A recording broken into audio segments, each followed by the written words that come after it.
So the word is, and he has said deglobalization as a topic, but WIPO luckily is one organization which perhaps is going to survive this Trumpetarian era, if I may call that. This is one organization out of all multilaterals, perhaps in addition to our International Telecom Union, because both do a lot of, both are, if you look at their foundation is on the standards, on SEPs and all.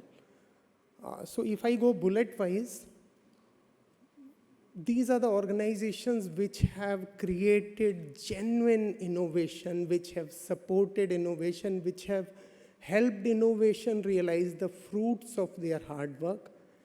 And perhaps that is the biggest reason for growth of the mankind in last century and last decades.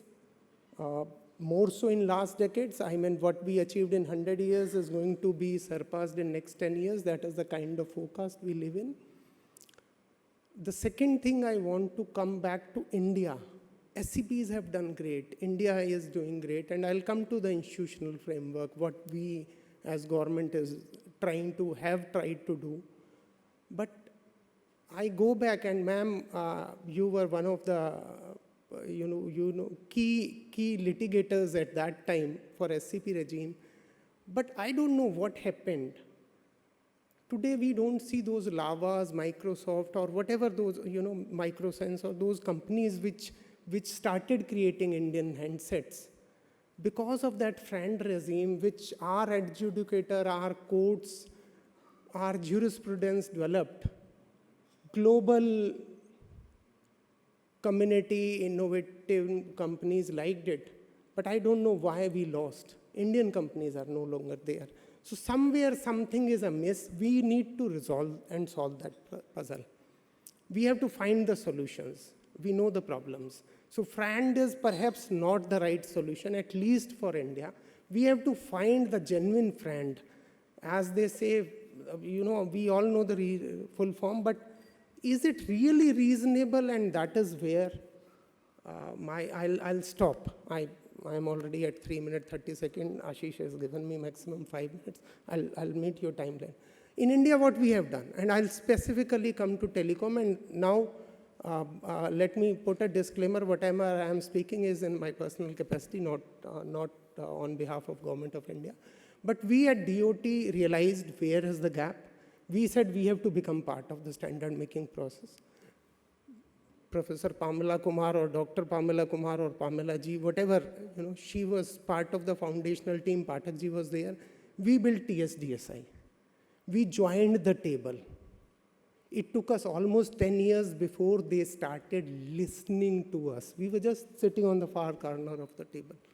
And then we said, no, enough is enough. We brought LMLC, that is large coverage through large cells, local coverage.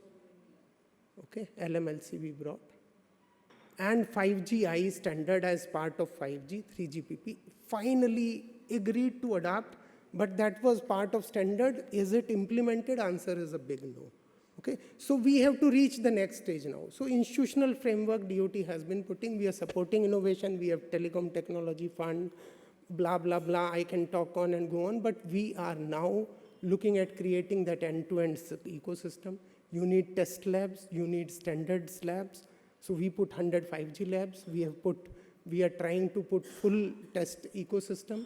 We are trying to support the industry the way private capital needs public capital for innovation from TRL 2 to TRL 5 to TRL 7.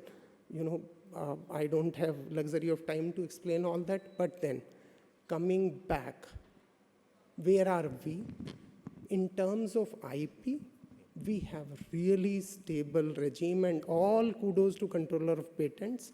Our pendency is reducing. Our examiners are, despite Gen G wanting 10 minutes delivery, we are happy if you sit in a room like this, the eyes are more which say, no, Indian patent law, Indian patent registration is working fine. So kudos to that. We are examining, we are adjudicating, examiners are able to resolve conflicts and issue patents, which is a great thing we have done. The next stage is, of course, local innovation, increase in Indian IP. Perhaps we have to marry that with taxes, as Professor said, in one of his, 3-4 examples he gives, because IP registration is now global. Wherever I will have least cost for IP revenues, I'll register my IP there. That's what is happening, okay? That's where I think I'm crossing time. So I am asking more questions, that how do we resolve these problems, all things, not only innovation ecosystem, but the policy, tax, and everything together. We talk of pollution, but what about the noise pollution we ourselves create by honking because we are always late for the next meeting? So all that we are contributing, we have to solve all those problems to make it a really innovative economy and resolve IP issues, create benefit for the innovators who our innovation ecosystem is budging. Prime Minister says we have become employers instead of people seeking employment. Only because our IP regime is now standard, our jurisprudence is developed. So that's where I leave, but I am a born optimist, and I'm sure that conference like this will help us solve the real issue. If SEC is great, why didn't it help us when FRAND commitments were to be honored, and why my companies didn't grow the way global companies have been growing? Thank you very much.